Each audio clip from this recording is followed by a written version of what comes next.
Nous bénissons le Seigneur pour vous ce matin. Nous avons un grand privilège de porter la parole de Dieu. Et donc, ce n'est que par pure grâce que nous nous sommes tenus devant vous afin de pouvoir partager avec vous la parole de Dieu. Alors, je vous invite à lire avec moi rapidement dans 1 Corinthiens chapitre 2, pendant que je vous invite à vous tenir debout, s'il vous plaît. 1 Corinthiens chapitre 2, ça va être un long texte malheureusement, mais nous allons mettre l'emphase à partir du verset 6. 1 Corinthiens chapitre 2, à partir du premier verset jusqu'au 15e verset.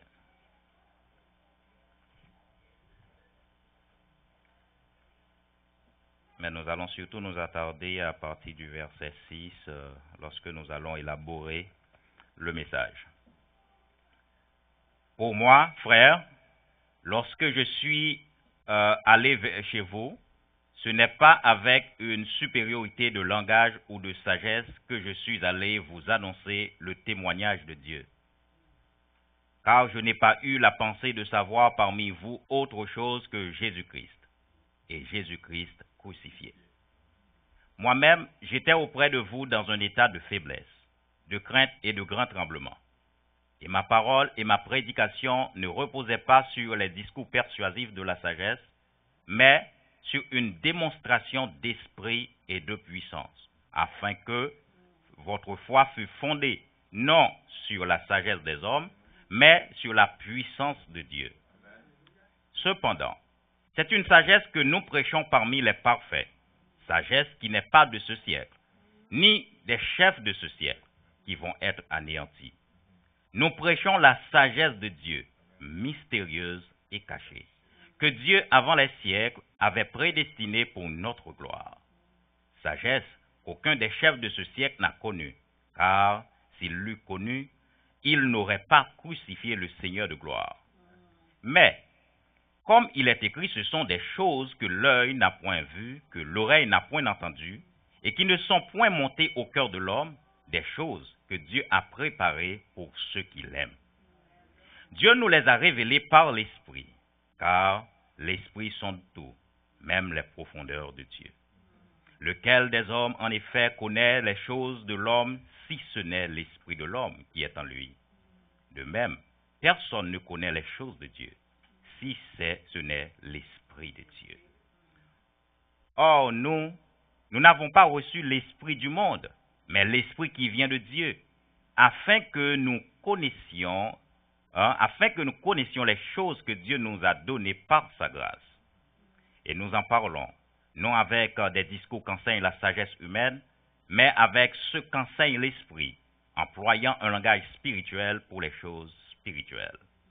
Mais l'homme animal ne reçoit pas les choses de l'Esprit de Dieu, car elles sont une folie pour lui, et il ne peut les reconnaître, parce que c'est spirituellement qu'on en juge. L'homme spirituel, au contraire, juge de tout, et il n'est lui-même jugé par personne. Parole du Seigneur. Mettez-vous, s'il vous plaît. Le titre du message ce matin, c'est « La sagesse mystérieuse et cachée de Dieu ». La sagesse mystérieuse et cachée de Dieu. C'est ce que nous allons explorer dans les quelques minutes que nous avons pour essayer d'appréhender la sagesse mystérieuse et cachée de Dieu. Je me suis toujours demandé comment un enfant de Dieu arrive à se démarquer dans ce monde cruel, dans ce monde complexe, dans ce monde pervers. Et en adressant cette question à Dieu, le Saint-Esprit me fait comprendre que cela n'est possible que par la sagesse de Dieu. Voyez? Il n'est possible que par la sagesse de Dieu de pouvoir se démarquer dans ce monde. En dehors de ça, oublie ça. D'ailleurs, la parole de Dieu déclare dans 1 Jean 5, 19, et elle dit ceci, nous savons que nous sommes de Dieu, mais le monde entier est sous la puissance du malin. Quelle controverse! Nous sommes de Dieu, enfants de Dieu, dans le monde, dans le cosmos que Dieu a créé, mais ce monde-là est sous la puissance du malin. C'est un sérieux problème. Hein? C'est un sérieux problème.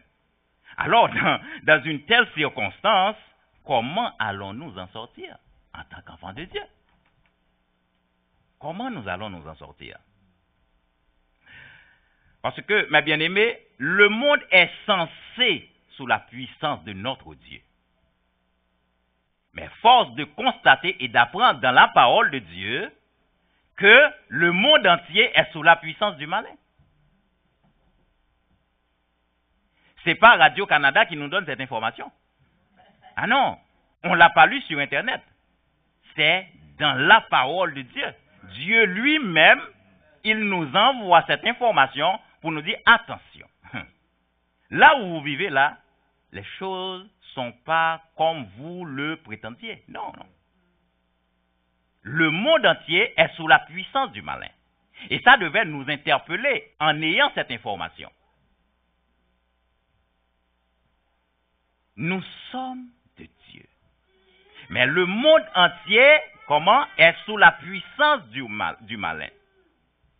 Et ça va nous aider également à comprendre pourquoi est-ce que Jésus, dans Matthieu chapitre 11, verset 12, il dit « Le royaume de Dieu est forcé, et ce sont les violents qui s'en emparent. » Alors que nous sommes dans ce monde, étant enfants de Dieu, maintenant nous sommes appelés à vivre dans le royaume de Dieu ou expérimenter les valeurs du royaume de Dieu. Maintenant, nous sommes dans ce monde compressé par les assauts de l'ennemi. Il dit le royaume de Dieu est forcé. C'est comme si Dieu, lui, si j'essaie d'établir une analogie, Dieu, d'accord, eh bien, lance sa force d'attraction pour nous attirer, ou bien pour attirer les hommes dans son royaume de lumière, et le diable, parallèlement, eh bien, exerce une force gravitationnelle pour tirer les hommes vers le bas dans son royaume des ténèbres. Et c'est dans ce sens que Jésus a pu nous dire, le royaume de Dieu est forcé. La chose ne va pas être facile. Mais si c'en est ainsi, mes frères et sœurs, comment est-ce que nous allons nous en sortir? Comment ceux qui n'ont pas encore connu Christ et qui sont encore rebelles vont s'en sortir? Comment est-ce qu'ils vont procéder pour s'en sortir? Ils ne peuvent pas. C'est pourquoi Jésus dit, vous ne m'avez pas choisi, c'est moi qui vous ai choisi. Donc vous allez comprendre également, ils n'ont pas la capacité, ceux qui ne sont pas encore à Christ, de choisir Jésus, tout comme nous n'avons pas eu cette capacité nous-mêmes.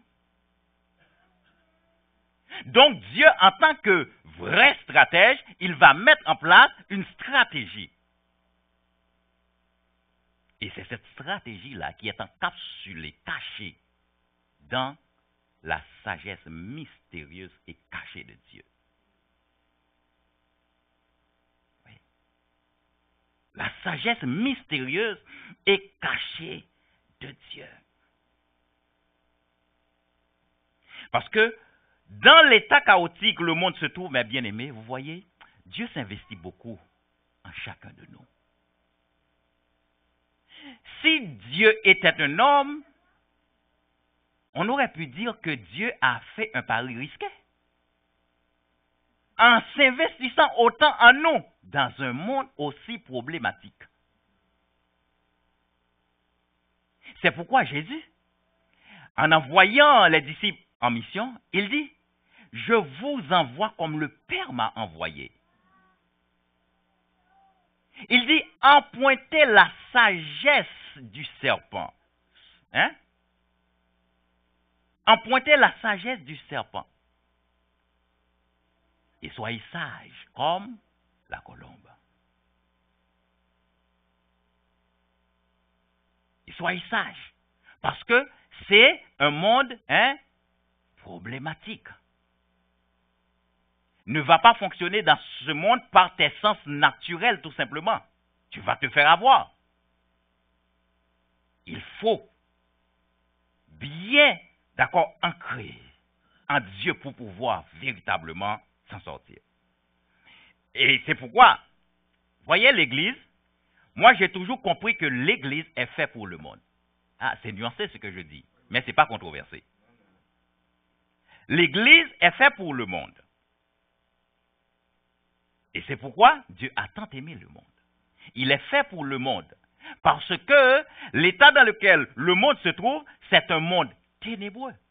Donc, ça prend maintenant l'Église porteuse de la lumière de Christ pour pouvoir éclairer le monde. C'est pourquoi l'Église est faite pour le monde. Oui, c'est vrai, Christ nous a donné le salut, mais ne vois pas le salut, bam, bam, bam, j'ai le salut, je veux aller. Non. Sinon, lorsque l'homme est tombé, eh bien, Dieu aurait pu tout simplement, ok, c'est les miens, donc, ok, Satan est là, je prends mes affaires, je monte avec, Satan, tu peux faire tes affaires ici. Non. Il veut que sa gloire soit manifestée sur la terre des hommes par nous. C'est ça qu'il veut. Donc, ne nous empressez pas de nous enfuir sans avoir accompli ce pourquoi Dieu nous a mis ici sur terre. Accomplissons la volonté de Dieu sur terre pour le glorifier. Parce que là-bas, c'est pas ça. Vous voyez, la responsabilité qu'on a sur terre, c'est pas ça qu'on va faire là-bas. Donc, nous préparons là-bas, ici-bas. Voyez-vous? C'est deux espaces dans lesquels nous devons évoluer. Nous évoluons ici, nous donnons notre performance ici par la grâce de Dieu, après pour aller là-bas pour être qualifiés. C'est de ça qu'il s'agit.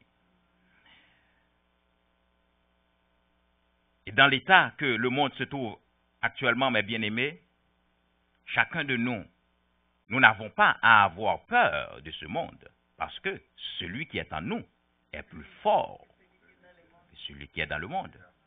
Il est plus fort. Et c'est pourquoi dans Matthieu chapitre 5, 14, il fait de nous la lumière du monde. Il fait de nous la lumière du monde.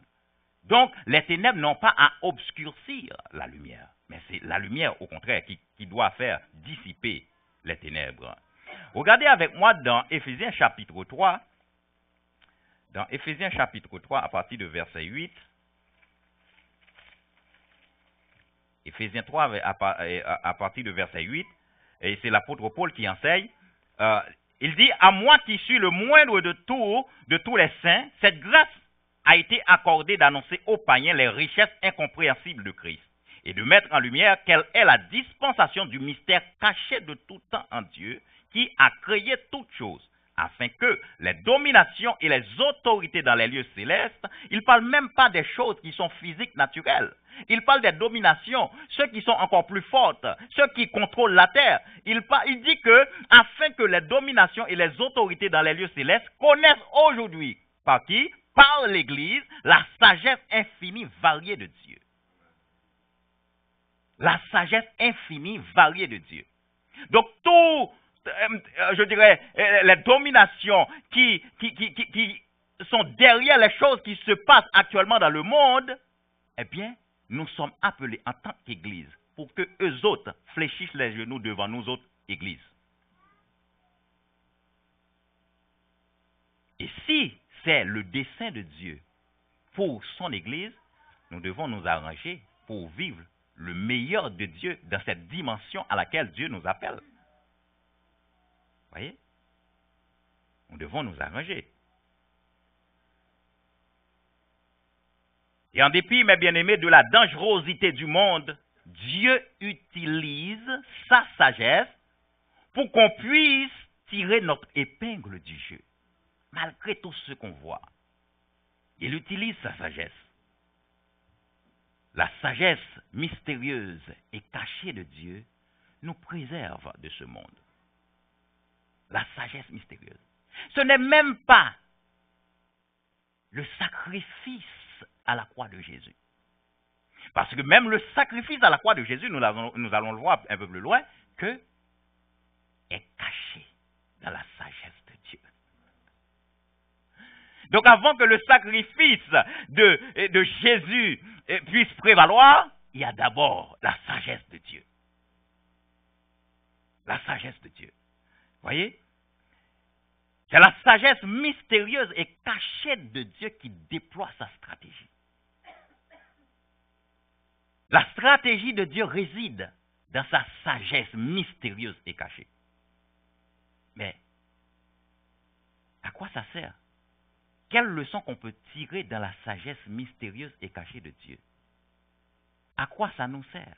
La sagesse mystérieuse et cachée de Dieu. Il y a quelque chose qu'on se doit de découvrir. C'est pas le vrai mot découvrir, qu'on se doit d'expérimenter dans la sagesse mystérieuse et cachée de Dieu. Dans le texte que nous avons lu tantôt, voyez, l'apôtre Paul, après avoir exposé l'état dans lequel il se trouvait et la façon dont il a procédé pour prêcher la parole de Dieu, hein, nous l'avons vu dans le texte tantôt, la façon dont il a procédé pour prêcher la parole de Dieu, il essaie de nous inciter à aspirer et à expérimenter à la sagesse de Dieu. Parce que lui-même, il s'est présenté comme étant quelqu'un de faible lorsqu'il est arrivé chez les Corinthiens. À partir de verset 2, il montre qu'il était faible. Il n'est pas venu avec une supériorité de langage. Parce que cette œuvre noble qu'est l'évangile de Christ, il ne voit pas comment lui il va être capable de pouvoir présenter cet évangile. En dépit qu'il était au pied de Gamaliel.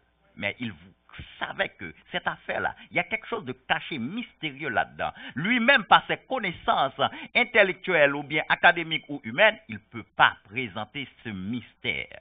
Ça lui prend maintenant une autre dimension de Dieu.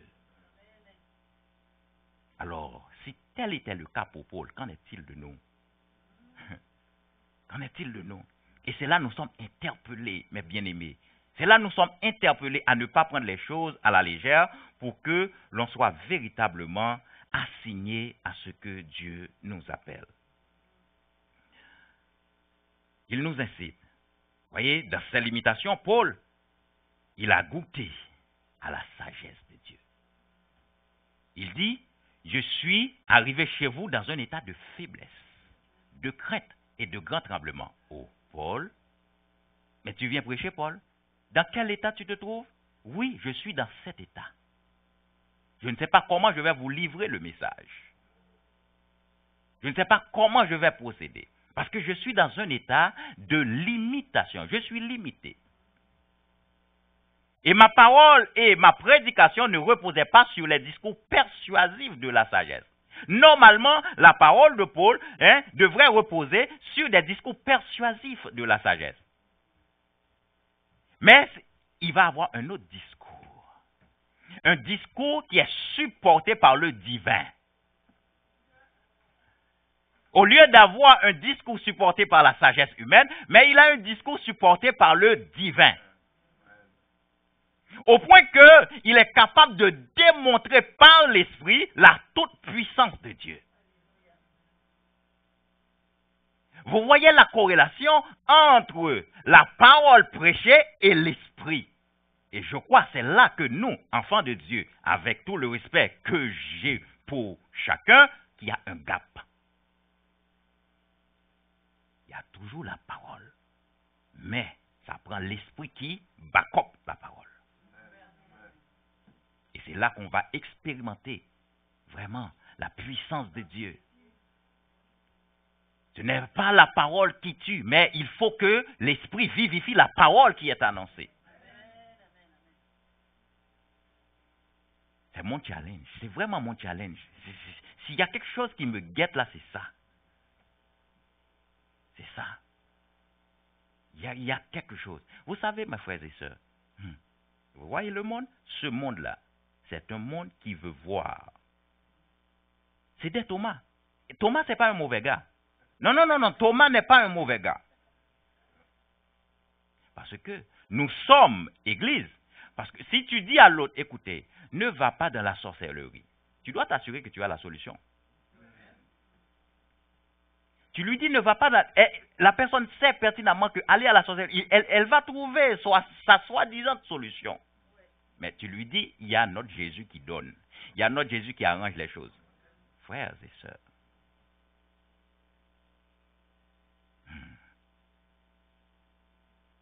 la solution, on se doit de l'avoir. On se doit de l'avoir. Le problème n'est pas Jésus. Le problème, c'est moi. Le problème, c'est moi, c'est pas Jésus. Et la solution est en Jésus. La solution est en Jésus. Mais maintenant, c'est est-ce que j'ai payé le prix? Voyez? Voyez, le monde dont je vous ai parlé tantôt là, c'est un monde qui a créé tout un ensemble de situations pour que même moi, n'arrive pas à avoir la disponibilité ou le temps pour que Dieu puisse me parfaire. C'est le piège, c'est ça le piège. C'est ça le piège. Je ne dis pas à vous, mais je parle de moi. C'est ça le piège. Parce qu'il ne veut pas que nous expérimentons la dimension élevée de Dieu. Parce qu'il sait que lorsque nous arrivons à ce niveau-là, il a problème pour toute sa vie. Il a problème. Donc que nos yeux soient ouverts pour comprendre que on ne doit pas être satisfait dans l'état où nous sommes ou bien au niveau où nous sommes. On ne doit pas être satisfait. Non, mes frères, non, mes sœurs. Non. On ne doit pas être satisfait. Vous voyez, Paul, après avoir expérimenté tout ça, Paul nous précise que c'est une sagesse qu'il a prêchée chez les parfaits. Regardez bien ce qu'il a dit. C'est une sagesse qu'il a prêchée chez les parfaits. Mais pourquoi c'est chez les parfaits, Paul? Il prêche cette sagesse-là chez les parfaits. Mais que sont les parfaits? Que sont les parfaits? Éphésiens, chapitre 4, à partir de verset 11. À partir de verset 11. Voyez, les parfaits, ce sont ceux qui sont perfectionnés par ceux qui sont appelés au syndrome ministériel majeur. À partir de verset 11, il dit, il a donné les uns comme apôtres, les autres comme prophètes, les autres comme évangélistes, les autres comme pasteurs et docteurs, pour le perfectionnement des saints, en vue de l'œuvre du ministère et de l'édification du corps de Christ. Donc, ceux qui sont des saints sont appelés à perfectionner par le ministère, par cette syndrome ministérielle majeure. Lorsqu'ils seront maintenant perfectionnés, ils ont atteint une stature parfaite de Christ. Ou est-ce que Christ est imprimé en eux? De telle sorte que, quand il marche, c'est Christ qui marche. Quand il parle, c'est Christ qui parle. Quand il agit, c'est Christ qui agit. Quand il se présente devant le démon ne voit pas la personne, mais c'est Christ qui le voit. Alors il fuit. Vous voyez? C'est dans cette dimension, frère, que nous sommes appelés à être expérimentés la sagesse cachée de Dieu. Les parfaits, ce sont ceux qui se trouvent dans 1 Pierre chapitre 2 verset 9. Vous êtes une race élue, un sacerdoce royal. Donc, vous voyez, Paul a une révélation, et vraiment, une révélation élevée. Il dit non. Ça, ce n'est pas une perle qu'on peut donner à n'importe qui, c'est les parfaits. Parce que c'est nous qui devons avoir ce trésor-là en nous. Ce trésor-là, c'est nous qui devons bénéficier de ça. La sagesse mystérieuse et cachée de Dieu. Et vous allez voir que c'est une sagesse qui est faite pour nous. Et donc, si c'est faite pour nous, nous devons nous disposer à expérimenter cette sagesse. Au verset 7 du texte que nous avons lu, il dit, nous prêchons la sagesse de Dieu mystérieuse et cachée, que Dieu, avant les siècles, avait destinée pour qui? Pour notre gloire. Donc c'est une sagesse qui est pour nous. La gloire de Dieu, nous devons vivre la gloire de Dieu au jour le jour. Au jour le jour. Et par le biais de la sagesse de Dieu. Par le biais de la sagesse de Dieu. Voyez la sagesse, des fois, on pourrait avoir tendance à assimiler sagesse, hein, si on essaie de comprendre la sagesse de manière littérale. On aura tendance à assimiler la sagesse à la docilité. Non, il n'y a rien à voir à la docilité. La sagesse, c'est la dimension élevée de Dieu. Et c'est pourquoi Jacques va nous montrer les qualités de la sagesse dans Jacques chapitre 5. Donc, c'est la dimension élevée de Dieu. Où est-ce que la petite pensée de l'homme ne peut pas appréhender? Mais qu'il plaise à Dieu lui-même, par son amour et par sa grâce, de nous faire voir certaines choses. Voyez? Donc, il n'y a pas quelque chose véritablement que l'homme peut aller creuser là-bas, si ce n'est que Dieu qui fait grâce.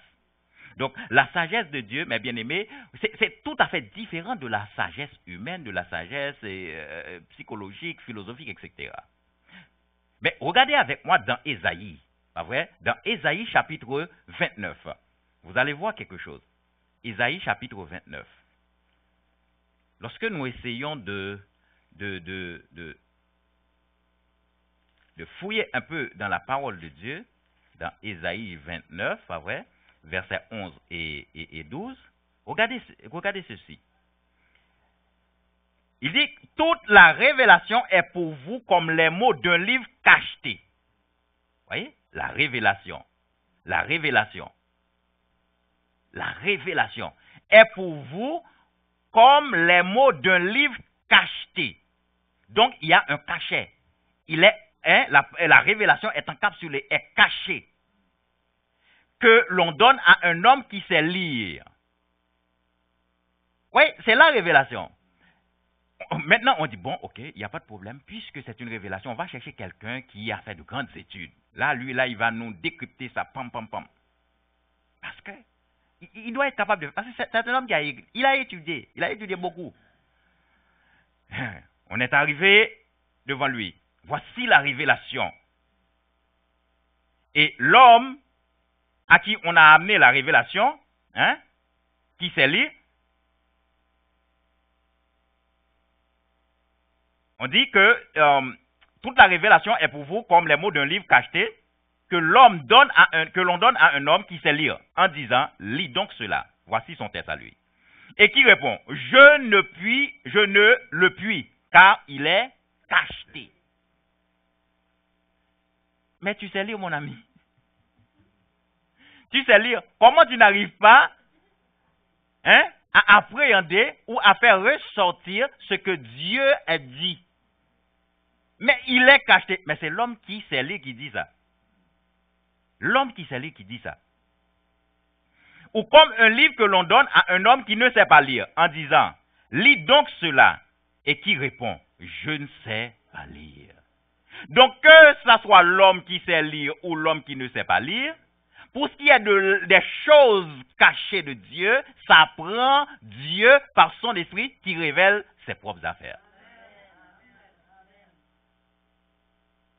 Et c'est pourquoi la parole que Dieu met à notre disposition, on peut être très bon en lecture de n'importe quel livre ou bien n'importe quel roman, mais lui là, ça prend toujours l'Esprit de Dieu par sa grâce pour nous éclairer là-dessus. Et c'est toujours pour moi un gros challenge de prêcher, d'enseigner, parce que je me suis toujours dit, ça là, moi je ne vais pas monter comme ça si le Saint-Esprit ne m'ouvre pas les yeux. Parce que c'est pas une mince affaire. C'est pas quelque chose qu'on trouve comme ça. Vous voyez, c'est pas quelque chose qu'on trouve comme ça. Donc, nous allons essayer de résumer le reste de notre prédication. Vous voyez, Paul nous a présenté la sagesse de Dieu sous deux aspects. L'aspect mystérieux, l'aspect caché. L'aspect mystérieux, l'aspect caché de la sagesse de Dieu. Jacques nous a présenté les qualités de cette sagesse-là dans Jacques chapitre 5, 17. Vous pouvez le lire lorsque vous êtes chez vous. Donc, mais Paul, lui, il a présenté l'aspect mystérieux et l'aspect caché. On va essayer de voir rapidement, sans aller dans trop de textes, l'aspect mystérieux. On va toujours rester dans 1 Corinthiens. Dans 1 Corinthiens, chapitre 1er, versets 27 à 31. Versets 27 à 31. Nous allons essayer de comprendre l'aspect mystérieux. Ouais? L'aspect mystérieux de la sagesse de Dieu. Et c'est vraiment un mystère. Tant et aussi longtemps, Dieu ne le révèle pas à quelqu'un, c'est vraiment un mystère. Mais Dieu a choisi les choses folles du monde pour confondre les sages. Le mystère commence déjà. Dieu a choisi les choses folles du monde pour confondre les sages. Je parlais à un musulman, qui est collègue, et puis il me disait, mais nous on connaît Jésus, il est un prophète. Mais cette affaire de Jésus, Dieu là, il n'y a pas façon qu'il peut... Comment quelqu'un peut mourir pour quelqu'un et puis après tu me dis c'est Dieu? Comme un homme meurt pour un autre. Vous voyez, le mystère de Dieu dépasse l'intelligence des hommes. Pour comprendre ça, non. Je dis, je comprends. Il n'arrive pas à percer ce mystère. Parce que ils n'ont pas l'esprit. Ils n'ont pas l'esprit pour les édifier là-dessus. Dieu a choisi les choses folles du monde pour confondre les sages. Ils sont sages, mais quels sages? Sages du monde. Dieu a choisi les choses faibles du monde pour confondre les forts. Tout ça dérive de sa sagesse. Sagesse mystérieuse de Dieu. Dieu a choisi les choses viles du monde et celles qu'on méprise, celles qui ne sont point, pour réduire à néant celles qui sont. La sagesse mystérieuse de Dieu. Afin que nul ne se glorifie devant Dieu. C'est pour te rappeler que tout ce que je fais pour toi, là, rappelle-toi que tu étais faible. Tu étais incapable. Donc moi, je dégage, je déploie ma sagesse maintenant pour t'aider. Alors ne pense pas que c'est toi qui as fait. Voyez? Or, c'est par lui que vous êtes en Jésus-Christ, lequel, de par Dieu, a été fait pour nous sagesse, justice et sanctification et rédemption. Donc, nous avons essayé d'effleurer un peu la sagesse mystérieuse de Dieu. La sagesse mystérieuse de Dieu, on aurait pu également la voir à travers la vie de Joseph. La vie de Joseph. Donc Dieu a vu dans le temps que, Israël va faire face à une situation de famine. Mais regarde le parcours de Joseph. Qui aurait pu croire que c'est pour le bien-être ou bien le bonheur d'Israël que Joseph a fait tout ce parcours? La sagesse mystérieuse de Dieu. Un homme venant d'Israël, et puis lui, il va être élevé comme premier ministre de l'Égypte. Si ce n'est pas la sagesse de Dieu, explique-moi ça. Explique-moi ça. Si Pharaon savait que Joseph, en arrivant en Égypte là, c'est pour pouvoir, aider Israël, non. Non, il allait causer pas mal de problèmes. Joseph allait finir en prison. Il allait finir en prison. Mais Dieu a fait usage de sa sagesse mystérieuse pour confondre. Qui a fait le rêve? C'est pas Joseph, c'est comment il s'appelle là? C'est Pharaon, c'est ça? C'est Pharaon qui a eu rêve. Donc Dieu a mis rêve dans la tête de Pharaon pour pouvoir permettre à Joseph de résoudre le problème d'Israël. Quel mystère dans la sagesse de Dieu.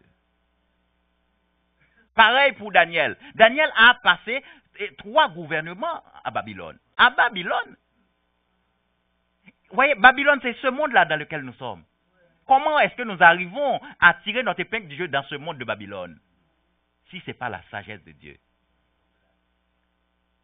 On a tenté, d'accord, de mettre Daniel KO, même dans la loi de son Dieu.